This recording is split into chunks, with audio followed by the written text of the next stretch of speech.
नमस्कार, मैं हुमायूं सिंह और आप देख रहे हैं नेक्स्ट 9 न्यूज। लोकसभा चुनाव की शुरुआत हो चुकी है, जिसमें से पहले और दूसरे चरण का मतदान भी हो चुका है। अब ऐसे में तीसरे चरण का मतदान है, लेकिन अब जिस तरीके से यूपी की सियासत में एक बार फिर से चंद्रशेखर आजाद और मायावती और आकाश आनंद ने एक त्रिकोणीय मुकाबला खड़ा कर दिया है। ऐसे में माना जा रहा है कि आने वाले दिनों में क्या ये दोनों पार्टियां गठबंधन करेंगी या फिर एक दूसरे के सियासत में कहीं ना कहीं बड़ी बाधा उत्पन्न कर सकती हैं। बड़ा सवाल खड़ा होता है, क्योंकि चंद्रशेखर आजाद लगातार जनता के बीच में अपनी पैठ बनाते हुए नजर आ रहे हैं, लेकिन वहीं आकाश आनंद कहीं ना कहीं जनसभाएं कर रहे हैं। वो अलग अलग पार्टियों के ऊपर हमला कर रहे हैं और चंद्रशेखर आजाद को लेकर भी वो तीखी टिप्पणी करते हुए नजर आते हैं। अब ऐसे में देखना होगा कि क्या आकाश आनंद अपने बयानों की वजह से अपने पार्टी की जो इमेज है वो और गर्त में डालते हुए नजर आते हैं या फिर उसमें कुछ इजाफा देखने को मिल सकता है। सबसे बड़ा सवाल यही है कि आकाश आनंद जिस तरीके से लगातार बयानबाजी कर रहे हैं, उससे मायावती का जो वोट शेयर है इसके पहले जो गिरा हुआ था, क्या उससे उसमें कुछ इजाफा देखने को मिलेगा या फिर उनकी पार्टी के जिस तरीके से किरकिरी हो रही है, अलग अलग उनके ऊपर बयान दर्ज हो रहे हैं, उनके ऊपर एफआईआर हो रहे हैं, तो ऐसे में अब आकाश आनंद और मायावती की जो मुश्किलें हैं वो कितनी बढ़ सकती है, या फिर जिस तरीके से चंद्रशेखर आजाद अपनी एक चुनावी मैदान उन्होंने बनाते हुए अपने कदम आगे बढ़ाए हैं, क्या आने वाले दिनों में वो एक अपना अलग मैदान और मायावती को टक्कर देते हुए नजर आएंगे। अब ऐसे में अगर दोनों पार्टियां एक साथ आ जाती हैं तो कहीं ना कहीं चंद्रशेखर आजाद और मायावती के लिए ये राह आसान हो सकती है, लेकिन अगर ये दोनों पार्टियां अलग अलग मुकाबले में खड़ी होती हैं तो जाहिर तौर पर इसका जो फायदा है वो अलग और पार्टियां उठाते हुए नजर आएंगे। खासकर इसका जो फायदा है वो बीजेपी को होता हुआ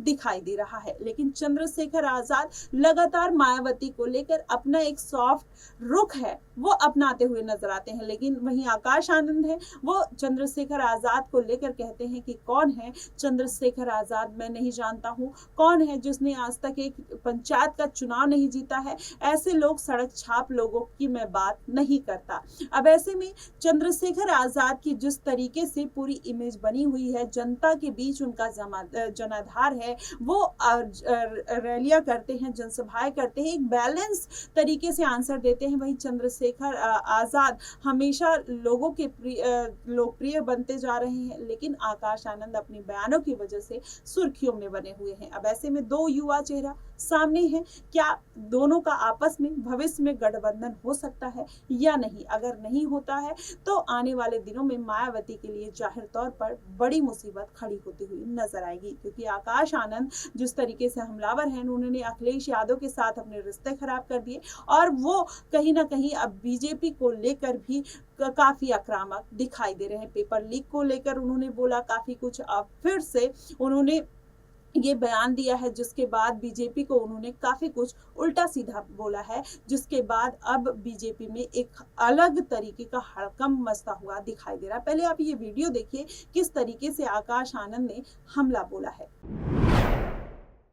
चलाता है साथियों, इन सरकारों ने, भाजपा की सरकार बुलडोजर की सरकार नहीं, यह आतंकवादियों की सरकार है, अपनी आवाम को गुलाम बनाकर रखा है। ऐसी सरकार का समय आ गया है अब खत्म होने का, और यहाँ पर बहुजन समाज पार्टी की सरकार बनाकर, बहन जी को प्रधानमंत्री बनाकर यहाँ पे उत्तर प्रदेश में बहुजन समाज पार्टी का राज कायम करने का।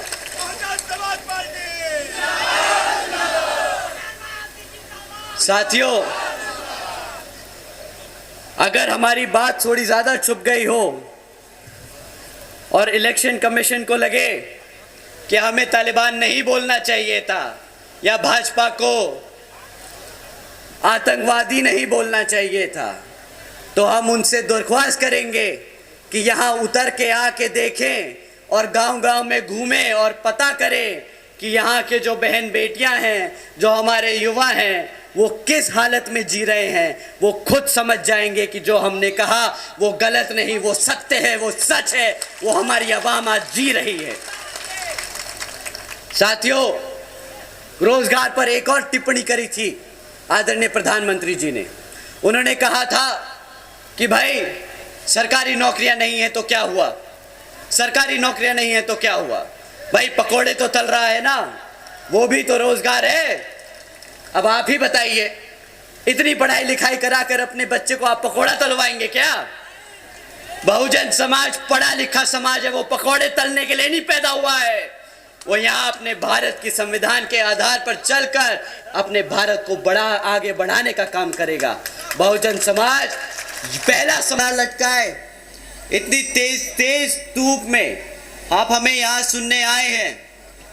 हमारी माताएं बहनें जो आज इतनी बड़ी संख्या में यहाँ मौजूद हैं, हमारे सभी युवा साथी जो आज इतनी गर्मजोशी के साथ यहाँ मौजूद हैं, हमारे सभी बड़े बुजुर्ग, हमारे सभी संत, आप सभी को तहे दिल से धन्यवाद कि आप इतनी कड़ी गर्मी में हमें सुन रहे हैं, तो आपको तहे दिल से धन्यवाद। साथ ही साथ आज यहाँ मंच पर मौजूद हमारे सभी प्रत्याशी, हमारे सभी पार्टी के कार्यकर्ता, पदाधिकारी, आप सब ने जो आज इस लोकसभा जनसभा को, चुनावी जनसभा को सफल करने में दिन रात एक किया, तो आप सभी को भी मैं तहे दिल से धन्यवाद करता हूं। साथियों, आज मैं अपनी बात रखने से पहले मैं सभी संतों,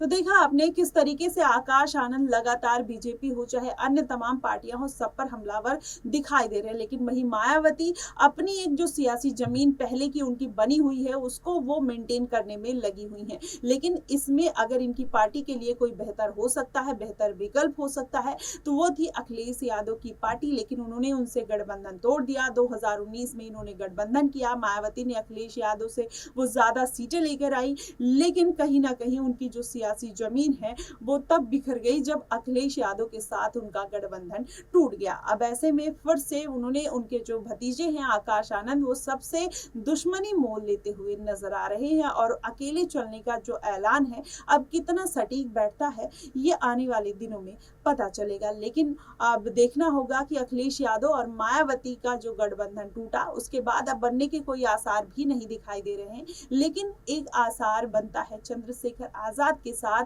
बसपा का गठबंधन होना। अब ऐसे में अगर ये दोनों पार्टियां एक साथ आ जाती हैं तो कहीं ना कहीं और बड़ी पार्टियों को ये बड़ा झटका दे सकती हैं। लेकिन अगर साथ नहीं आती हैं तो कहीं ना कहीं अपने लिए ही ये दोनों पार्टियां मुसीबत खड़ी कर सकती हैं। चंद्रशेखर आजाद हमेशा से मायावती को लेकर नरम रुख के साथ खड़े रहते हैं, लेकिन वहीं पर अगर बात की जाए आकाश आनंद की तो वो लगातार हमलावर रहते हैं। तो ऐसे में ये दोनों पार्टियों का गठबंधन कहीं ना कहीं मुश्किल दिखाई दे रहा है। लेकिन आने वाले दिनों में पता चलेगा कि ये दोनों पार्टियां गठबंधन करती हैं या नहीं। आप हमें कमेंट सेक्शन में जरूर बताइएगा। फिलहाल के लिए बस इतना ही। देश और दुनिया की तमाम खबरों के लिए हमारे साथ बने रहिए नेक्स्ट 9 न्यूज पर।